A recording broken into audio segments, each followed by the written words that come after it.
Presented by Ajay recording studio.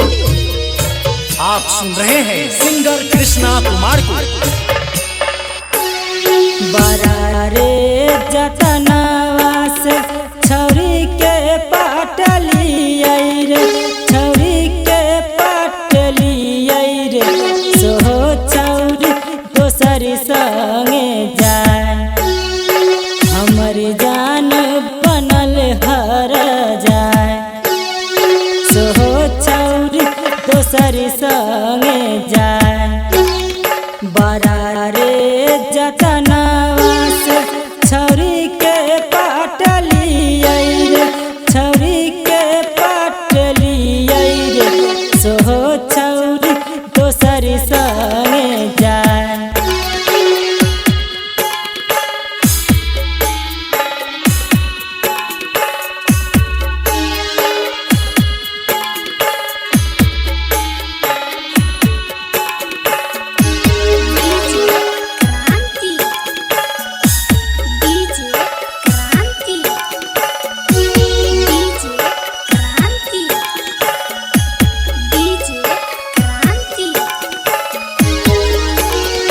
दामी दामी पायल वाली किनी किन देलिए हो, मोबाइल किन देलिए हो, सोहो मोबाइल दिल कई घूरा। हमर जान दोसर संगे जाए, हमर जान बनल हर जाए, दिलावा पर छुरी या चला। दामी दामी पायल वाली किनी किन देलिए हो, मोबाइल किन देलिए हो, सोहो मोबाइल दिल कई घूरा। हमर जान दोसर संगे जाए, दिलावा पर छुरी या चला।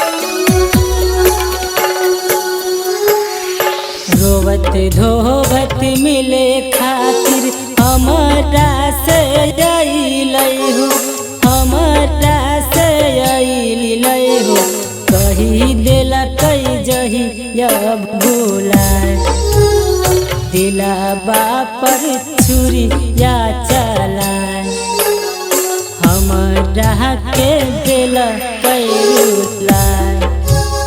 रोवत धोवत मिले खातिर हमरा से अइलै हो, दुल्हा बनल कहो, दुल्हा बनल कहो, दिला कई कृष्णा के भूलाए, ओकरा बिना रहलो ना जाए।